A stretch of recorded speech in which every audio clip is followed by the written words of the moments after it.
तो coin based question, coin based question होते हैं सिक्कों पर आधारित। अब ये सिक्कों पर बेस्ड हर पेपर में आता ही आता है, आप भी जानते हैं, कहीं भी देखने को मिल जाता है। उससे पहले कुछ चीजें हम सीखेंगे कि इस तरह के प्रश्नों को बनाने के लिए हमें क्या करना होगा। आपको मैं सिंपल सी बात कहता हूं कि मुझे बताओ 1:2:3, यह मेरे पास क्या है, एक अनुपात है A:B:C। आपको मुझे इसका क्या बताना है, इसका इनवर्स रेशो बताना है। मैं इसका व्युत्क्रम अनुपात निकालना चाहता हूं, मैं इसका क्या करना चाहता हूं, मैं इसका व्युत्क्रम अनुपात निकालना चाहता हूं। निकाल के बताइए। ये मैंने एबीसी बोला है, लेकिन मैं इसका चाहता हूं कि आप व्युत्क्रम अनुपात निकालो, आपको पता रहे कि कैसे इनवर्स रेशो निकाला जाता है। तो सबसे जरूरी चीज क्या होती है सर, हम जानते हैं कि 1 2 3 में से हम एलसीएम ले लेंगे 6। 6 अगर हमारा एलसीएम आ गया, वो किसका है, 1 2 3 का। तो कभी भी अगर आपको व्युत्क्रम अनुपात निकालना हो तो दी गई संख्याओं का एलसीएम ले लो, और 1 का भाग दोगे तो 6 आ गया, 2 का भाग दोगे तो 3 आ गया, और 3 का भाग दोगे तो 2 आ गया, यानी कि आपका 6 3 2 आपका व्युत्क्रम अनुपात हो जाएगा। इसी प्रकार मैं एक एग्जांपल और आपके सामने लेना चाहता हूं जिससे कि चीजें क्लियर हो पाए, कि मैंने फिर से आपको बोला कि A:B:C 4:3:5 है, मुझे इसका इनवर्स रेशो निकाल के बताओ। मैंने सिर्फ आपसे पूछा है कि मुझे इसका इनवर्स रेशो यानी कि व्युत्क्रम अनुपात निकाल के बताओ। तो क्या करोगे डियर, मैंने वही कॉन्सेप्ट आपको बताया कि अगर आपको इसका व्युत्क्रम अनुपात निकालना है तो 4 और 3 12 पंजे 60 एलसीएम आ गया। अब 60 अगर एलसीएम आ गया तो 4 का भाग दोगे 60 में, तो ए की वैल्यू आ जाएगी 15, बी की वैल्यू आ जाएगी 20 और सी की वैल्यू आ जाएगी 12। तो 15 12 20। तो यह तो हो गया इन अनुपातों का एक्चुअल व्युत्क्रम अनुपात, बोले तो ऐसे निकालना। एक आपके सामने कंडीशन क्या आ सकती है रेशो में, जैसे कि कभी कभार आपको यह देखने को मिल सकता है 3A is equals to 5B is equals to 4C। 3A is equals to 5B is equals to 4C। तो क्या ये अनुपात है, क्या ये इस स्थिति में अनुपात है, आपको दिख रहा है, अनुपात नहीं है इस स्थिति में। आपको तो रियल अनुपात निकालना है इसका। तो कैसे निकालोगे बताओ, आपको तो इसका रियल रेशो निकालना है, आप कैसे निकालोगे। बोले गुरुजी हम ऐसे निकालेंगे कि यहां पर फिर से वही वाली बात, जो आगे आपको कोफिशिएंट दे रखा है इसका आप एलसीएम ले लो, तो वही 60 आया। तो 3 का भाग दोगे तो कितना हो जाएगा 20, 5 का भाग दोगे तो कितना हो जाएगा 12, और 4 का भाग दोगे तो 15। ठीक है, अब देखना जहां आपकी गलतियां होती हैं उन गलतियों को सुधारने का वक्त आ चुका है। अच्छा सर, अगर मान लो सर आगे अगर फ्रैक्शन आ जाए तो ये भी तो हो सकता है, 2/3A बराबर 3/4B बराबर 2/3C 2/5C, ये भी तो हो सकता है। तो इसका सही रेशो निकाल के बताओ, ए बी सी का सही रेशो क्या होगा। उल्टा पटक के एलसीएम लेना है।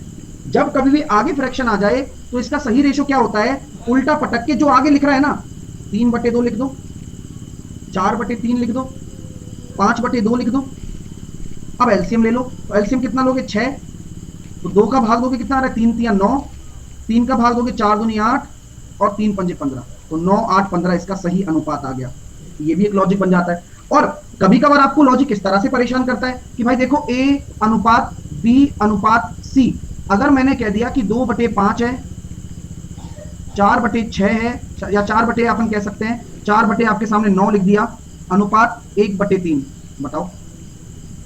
तो ये डायरेक्ट दे रखा है, लेकिन है फ्रैक्शन में, तो ये सही अनुपात नहीं है। जब तक आप इसको सही तरह से ना बना दो तब तक वो सही अनुपात कहलाएगा ही नहीं। तो बताओ क्या होगा, निकालो एलसीएम लो। तो कॉन्सेप्ट वही होने वाले हैं सारे।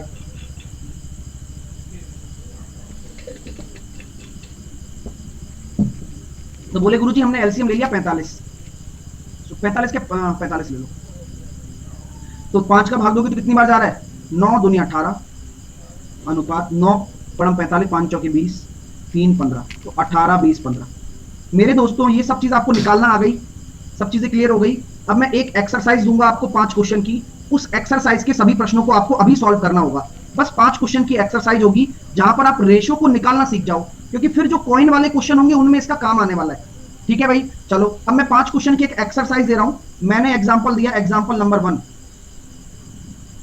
PQR अगर आपके सामने है 3/7, 2/5 और 1/2, ये 7 है ना, सही लिख देता हूं।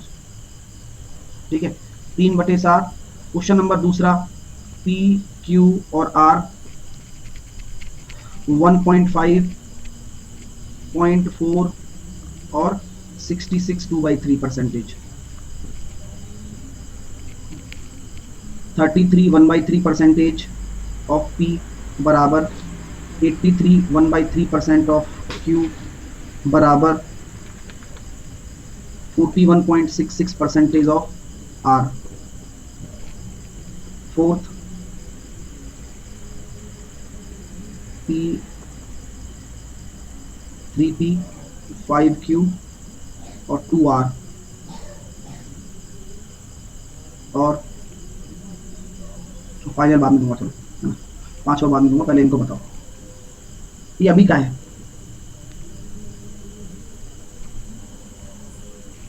सर सबसे पहला हम करते हैं, सबसे पहले उठा रहे हैं, सबसे पहला अगर उठाएंगे तो 7 पंजे 35 दूनी 70, 70 इसका एलसीएम आ गया सर। और अगर आप 7 का भाग दे रहे हो तो ये आ जाएगा 30 अनुपात 5 का भाग दे रहे हो तो 14 पंजे 70, 14 दूनी 28 अनुपात 35।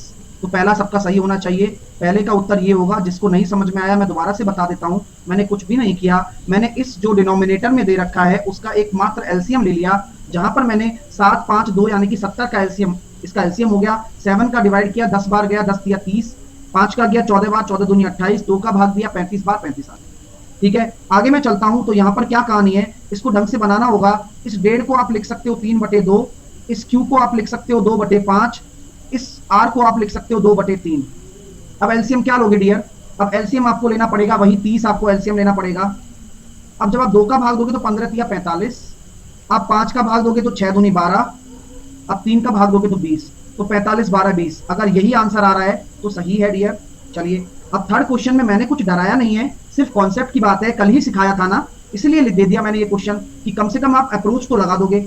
यह होता है 1/3 P बराबर ये कितना होता है 5/6 Q बराबर, और ये कितना होता है 5/12 5/12 R। याद आ रहा है क्या? अगर नहीं पता तो नोट डाउन करो मेरे प्यारे दोस्तों कि 33.33 को कहते हैं सर 1/3, 83.1/3% को कहते हैं सर 5/6 और 41.66 को कहते हैं 5/12। अब क्या आंसर आ जाएगा क्या? नहीं, कौन सा कंसेप्ट लगेगा? उलट दो, एलसीएम निकालो। उलटोगे तो 3/1, 6/5 और 12/5। तो एलसीएम ले लिया, तो एलसीएम तो 5 आ रहा है, तो ये रेशो आ गया 15, रेशो आ गया 6 और रेशो आ गया 12। क्लियर हुआ माय डियर? अच्छा क्वेश्चन है ये पेपर में आ सकता है, सिंपल रेशो निकालने वाली चीज है, और सिंपल रेशो निकालना ही आपके लिए सबसे टिपिकल टास्क हो सकता है। ठीक है डियर, चलिए अब इसको निकाल दो। यहां पर आपके सामने आगे की तरफ दे रखा है, तो भाई 3 5 15 दूनी 30 आया, वही आया P का 10, Q का 6 और R का 15। तो यहां तक आप में से किसी को कोई आपत्ति है? बोले नहीं है सर। चलिए, तो अब ये आपकी एक्सरसाइज पूरी हो गई। चलिए शुरू करते हैं हम coin based concept. Coin based concept आपको ये पता होगा डियर सभी विद्यार्थियों को कि कॉइन में क्या होते हैं, कुछ सिक्के होते हैं या नोट हो सकते हैं। तो हम ये कहेंगे जैसे कि मान लो ये 1 रुपए का सिक्का है, मान लो ये 50 पैसे का सिक्का है, मान लो ये 25 पैसे का सिक्का है, मान लो ये 1 रुपए का 2 रुपए का सिक्का है, मान लिया ये 5 रुपए का सिक्का है। तो ये जो कॉइन्स मैं आपको दे रहा हूं 10 रुपए का सिक्का है, ये कॉइन्स क्या है? ये कॉइन्स आपको क्या बता रहे हैं सर? ये हमें बता रहे हैं कि उस सिक्के का प्रारूप क्या है, डिनोमिनेशन क्या है। डिनोमिनेशन को कहते हैं मूल्य वर्ग। क्या कहते हैं डियर? मूल्य वर्ग। यानी कि कौन सी मूल्य वर्ग का है? आपको 1 रुपए का नोटेशन होता है तो आप उसको 1 रुपए में चलाओगे, आप 50 पैसे का लिखा हुआ है तो 50 पैसे में चलाओगे, आप 25 पैसे में लिखा है तो 25 पैसे में चलाओगे। ठीक है, ये मूल्य वर्ग हो गए। आप एक चीज तो जानते होंगे ना, 1 रुपए में कितने पैसे होते हैं? 1 रुपए में सर 100 पैसे होते हैं। ये चीज आप सब लोगों को पता होनी चाहिए। 1 रुपए में कितना होता है? 100 पैसे होते हैं। ठीक है, ये पता होना चाहिए, इतना मामूली चीज है लेकिन पता होना चाहिए। ठीक है डियर, चलिए सर अब मैं आपसे बात करना चाहता हूं नंबर ऑफ कॉइन्स की। नंबर ऑफ कॉइन्स माना यानी कि सिक्कों की संख्या क्या होती है और सिक्कों की संख्या का क्या उपयोग है। सिक्कों की संख्या, मैंने बस आपसे एक चीज कही कि यार देखो 1 रुपए के मेरे पास 10 सिक्के हैं, 1 रुपए के मेरे पास 10 कॉइन है। मैं आपसे कहूंगा कि ये बताओ यार मेरे थैले में कितने रुपए हो गए, मेरे पास पैसे कितने हो गए। मैं अपने धन को कैलकुलेट करना चाहता हूं कि मेरे पास धन कितना हो गया। तो आप ये कहोगे गुरुजी कैसी बात कर रहे हो, आपने 1 रुपए के 10 कॉइन लिए हैं, तो यानी कि आपने तुरंत क्या किया, इस सिक्कों की संख्या का उस कॉइन के डिनोमिनेशन में गुणा कर दिया और आंसर दे दिया कि 10 रुपया हो गया। तो मैं आपको ये चीज समझाने बैठा कि यार आपकी जेब में जो भी वैल्यू होगी, आपकी जेब में जो भी मान होगा, वह किस पे निर्भर करेगा? Denomination into number of coins पे। क्या मैं सही कह रहा हूं क्या? हाँ, तो यह छोटी चीज नहीं है, ये बहुत बड़ी चीज है कि आप इसको अपनी कॉपी में लिखें। पहले तो क्योंकि यही तो पूरा कॉन्सेप्ट है, इतना सा कॉन्सेप्ट है। चलिए सर इसको और एक्सप्लेन करो अच्छे से। आइए मैं कहता हूं कि मेरे पास जो भी वैल्यू आई, वैल्यू मेरे पास जितना धन इकट्ठा हुआ है जो भी है वह किसके बराबर होता है? नंबर ऑफ कॉइन्स, या जितने भी नोट हैं कुछ भी है, सिक्कों की संख्या, सिक्कों की संख्या गुणे नंबर ऑफ कॉइन्स गुणे डिनोमिनेशन। डिनोमिनेशन क्या होगा डियर? डिनोमिनेशन होता है प्रारूप, किस प्रारूप का सिक्का है, किस मूल्य वर्ग का है, वो सब कुछ होता है। सर क्या यही सब कुछ है इसमें? बिल्कुल है। अब आते हैं थोड़े से कॉन्सेप्ट की तरफ कि ऐसा क्यों होता है सर, आप ये बताओ। मैंने कहा देख भाई मेरे पास मान ले 50 रुपए हैं, मेरे पास 50 रुपए हैं और मेरे पास सारे 5-5 के सिक्के हैं। 5 रुपए के कितने सिक्के होंगे बताओ? 50 रुपए में 5 रुपए के सिक्के, तो ये बड़ी बात तो नहीं लग रही आपको? ये आप क्या करोगे? आप खुद ही सोचो क्या करोगे आप। सर मैं कुछ नहीं करूंगा, मैं वैल्यू में आपके पास जो धन है उसमें डिनोमिनेशन का भाग दे दूंगा, नंबर ऑफ कॉइन्स आ जाएगा। सही है यार, ये तरीका सही है। आप सिंपल सोचो ना, अगर आपको कभी नंबर ऑफ कॉइन्स निकालने हो कि कितने सिक्के हैं तो आप क्या करोगे? आप आपके धन को देखोगे, आप उसमें डिनोमिनेशन का भाग दे दोगे, आपका आ जाएगा। यही कॉन्सेप्ट होता है, बेहद आसान है। चलिए अगर मैं आपसे बोलता हूं कि भैया देखो 10 रुपए के 5 कॉइन एंड 5 रुपए के 2 कॉइन है, तो मेरे पास कितनी वैल्यू हो जाएगी मेरे थैले में, मेरे पास कितना रुपया हो जाएगा? वैल्यू कैलकुलेट कर रहा हूं बस। ये छोटी छोटी चीजों से हम बड़ी चीज की तरफ चलेंगे अब, है ना? हाँ तो सर कोई बड़ी बात तो नहीं है। 10 रुपए के अगर आपके पास 5 कॉइन है तो आप क्या करोगे? 10 रुपए के 5 कॉइन है यानी कि 50 रुपया ये हो गया, और 5 रुपए के 2 कॉइन है 10 रुपए ये हो गया, यानी कि 60 रुपया इकट्ठा हो गया।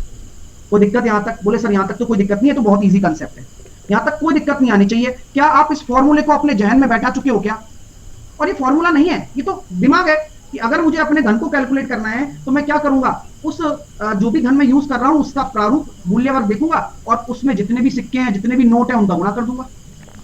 चलिए सिंपल है। अब आते हैं अगले कॉन्सेप्ट की तरफ। मैं ये कहता हूं टाइप 1। टाइप 1 क्या होता है? टाइप 1 में ये होता है कि नंबर्स का अनुपात दिया गया हो, तो यानी कि आपको संख्याओं का अनुपात दे दिया, नंबर्स का रेशो आपको दे दिया, सिक्कों की संख्या का रेशो आपको दे दिया, तो कैसे करेंगे? पहला क्वेश्चन आप अपने सामने लिखिएगा। मेरे पास एक रुपए, मेरे पास 1 रुपए, 2 रुपए और 5 रुपए के सिक्के हैं। मेरे पास 1 रुपए, 2 रुपए और 5 रुपए के कॉइन्स हैं। मैंने आपको क्या दिया? नंबर ऑफ कॉइन्स का रेशो दे दिया। कितना दे दिया? 4:3:2। ठीक है गुरुजी, कोई इशू तो नहीं है? बोले सर नहीं है।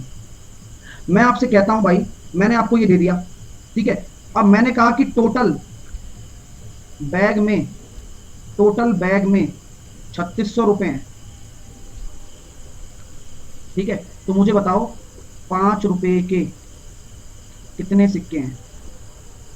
आराम से सॉल्व करना, क्योंकि एक एक चीज बताना मेरा काम है, एक एक चीज।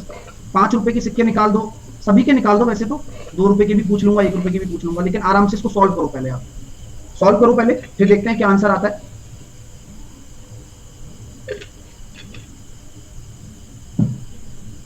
तो सर अभी जस्ट आपने सिखाया कि ये क्या है? ये डिनोमिनेशन है, ये आपका प्रारूप है कि 1 रुपए के कितने सिक्के अनुपात में 4, तो मूल्य कितना हो गया? 4 गुणा 1, 2 गुणा 3 6, 5 गुणे 10, 5 गुणे 2 10। डियर स्टूडेंट, जो भी विद्यार्थी जिसको कम समझ में आता है, मुझे आप सिर्फ ये बताओ, ये 4 कहां से आया, ये 6 जो आया, ये 10 जो आया, ये क्या है? ये मतलब है क्या चीज? ये सर वैल्यू है, वैल्यू, ये मूल्य है। सर आपको कैसे पता मूल्य है? मैं पूछ रहा हूं सर, सिंपल सी बात है। 1 रुपए के 4 सिक्के तो 4 रेशो, 2 रुपए के 3 सिक्के तो 6 रेशो, और 5 रुपए के 2 सिक्के तो 10 रेशो। ये वैल्यू ही तो बन गई, ये हमारे पास धन ही तो हो गया। लेकिन क्या ये वास्तविक है? क्या यह तो एक अनुपात है, यह तो एक रेशो है। तो मैंने कहा अच्छा, तो टोटल कितना आ रहा है? 20 रेशो। 20 रेशो किसके बराबर आ रहा है? 3600 के। तो एक रेशो की वैल्यू कितनी आ जाएगी? 180। बस। अब आपसे क्या पूछा गया? 50 रुपए के कितने सिक्के हैं? कितना अनुपात था? 2 अनुपात, इसलिए आंसर कितना आया? 360। तो 5 रुपए के 360 सिक्के होंगे। 1 रुपए के कितने सिक्के होंगे? सर 1 रुपए के 720। और 2 रुपए के कितने होंगे बताओ? 2 रुपए के 540। किसी को यहां तक कोई आपत्ति है क्या इस तरह के कॉन्सेप्ट में? और कोई भी डाउट है तो वो पूछ सकता है, क्योंकि अगर क्लियर हो जाएगा तो फिर आप जब मैं शीट कराऊंगा ना, अब जैसे को ये बेसिक समझाने के बाद मैं आपको अब शीट कराने वाला हूं, अब वो शीट फिर आसानी से समझ में आ जाएगी आप, और आप खुद करके देखोगे उन क्वेश्चंस को। एक बच्चा क्या कह रहा है, सर 4, 6, 10 को सिंप्लीफाई कर सकते हैं? हाँ, आप करोगे तो कोई अंतर नहीं आएगा। देखो करके दिखाऊं? देखो इसको लिख सकते हो आप 2, इसको लिख सकते हो 3, इसको लिख सकते हो 5, तो कितना आ रहा है? 10 अनुपात। 10 अनुपात बराबर 3600 आ गया।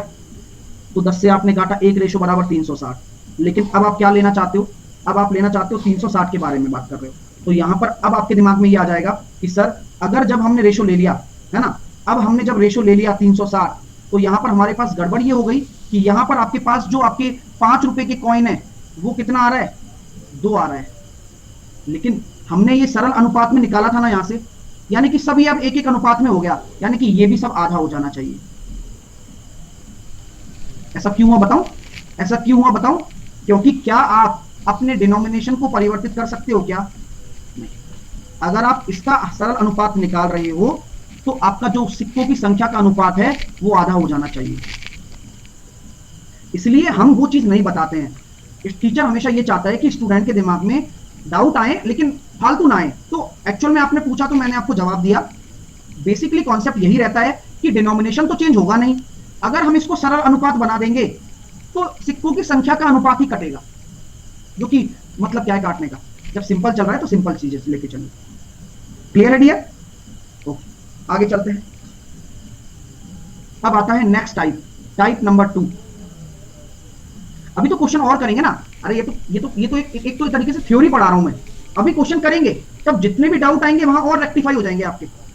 अभी तो करेंगे ना अपन, अभी तो प्रैक्टिस पूरी करने वाले हैं। तो जितने भी अभी तो ये ट्रायल चल रहा है, जहां जो भी गलतियां हो रही है वो कर लो, क्योंकि अभी तो चीजें आएंगी आगे। अब एक और टाइप होने वाला है, फिर वहां अपन फिर क्वेश्चन पे आने वाले हैं। टाइप इस तरह से है, एक मेरे पास बैग है, एक बैग है, एक बैग में मेरे पास 2 रुपए के, मेरे पास 5 रुपए के और मेरे पास 10 रुपए के कॉइन है। ठीक है, एक बैग में 2 रुपए, 5 रुपए और 10 रुपए के कॉइन है। ठीक है सर, ठीक है। अब मैं कहता हूं कि उन कॉइनों के वैल्यू, उन कॉइनों का मूल्य दे रखा है आपको। ढंग से करना, गलती करने से पहले सोच लेना कि क्या गलती कर रहे हो आप। उनका मूल्य दे रखा है, उसका अनुपात दे रखा है 3:4:6। और क्वेश्चन में बोला गया है कि टोटल 290 कॉइन्स हैं। ठीक है, तो बताओ 5 रुपए के कितने कॉइन होंगे? आराम से सॉल्व करो। पहली बार चाहे तो गलत कर लो, मुझे कोई शिकायत नहीं है अभी तुमसे। मैं बस तुमसे ये चाहता हूं कि आप कोशिश करो बस। अगर कोशिश नहीं करोगे तो शिकायत बढ़ती चली जाएगी।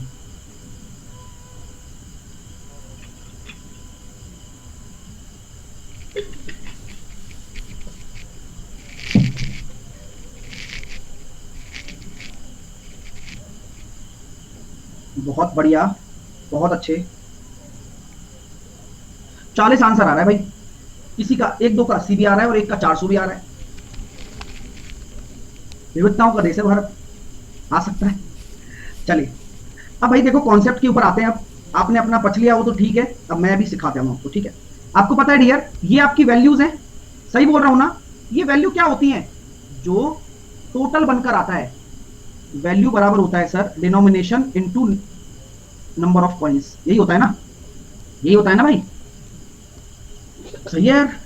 तो मैं आपसे एक चीज कहूं कि यार मुझे नंबर ऑफ कॉइन्स का रेशो निकालना है, मुझे नहीं पता। मैं तो नंबर ऑफ कॉइन्स का रेशो निकालना चाहता हूं। क्यों? क्योंकि मुझे नंबर ऑफ कॉइन्स ही दे रखे हैं टोटल, तो मैं निकालना भी वही चाहूंगा। तो मैं क्या करूंगा? 3/2 लिख दूं, आप में से किसी को कोई आपत्ति है? 4/5 लिख दूं, आप में से किसी को कोई आपत्ति है? और 6/10 लिख दूं, आप में से किसी को कोई आपत्ति है क्या? आराम से सोचो, यहां कोई दिक्कत किसी को? क्या आप कोई काटा पीटी करोगे? कुछ नहीं करना है, क्योंकि हमारे डिनोमिनेशन फिक्स है और हम काटा पीटी नहीं करेंगे, कुछ भी जो है वैसा ही रहने देंगे। ठीक है, क्लियर है? ठीक है सर। 3/2 कैसे आया? वैल्यू में 2 का डिवाइड कर दिया ना, क्योंकि 2 रुपए के ही तो प्रारूप है। वैल्यू अपॉन डिनोमिनेशन करोगे तभी तो नंबर ऑफ कॉइन्स आएगा।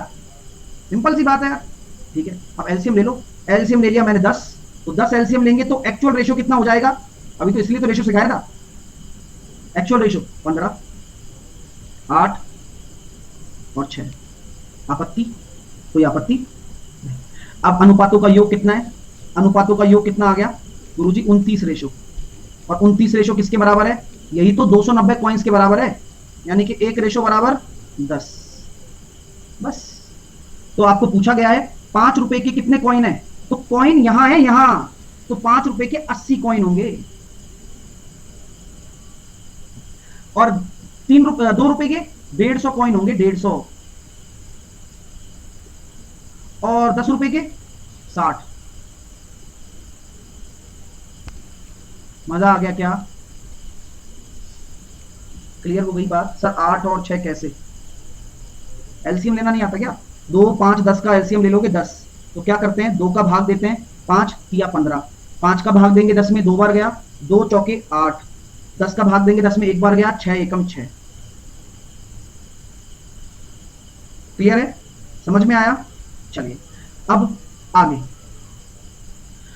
कभी कभी कभी कभी डिनोमिनेशन डिनोमिनेशन डिनोमिनेशन मतलब मूल्य वर्ग, कभी कभी जो मूल्य वर्ग होता है थोड़ा खतरनाक होता है। कभी कभी मूल्य वर्ग थोड़ा खतरनाक होता है। खतरनाक होता है जैसे जैसे 10 पैसे, 25 पैसे, 35 पैसे, 45 पैसे, इस तरह का कभी कभी आ जाता है। तो बच्चा देखो कंफ्यूज तो हो ही जाता है, क्योंकि क्वेश्चन का कंसेप्ट कभी चेंज नहीं होगा, लेकिन वो बेचारा कैलकुलेशन में फंस जाता है, उसको कैलकुलेशन टफ देखने को मिल जाती है। तो जैसे ऐसा आ जाए तो प्रश्न को पूरा पैसे में ही बदल दो, प्रश्न को पूरा पैसे में ही सॉल्व करो।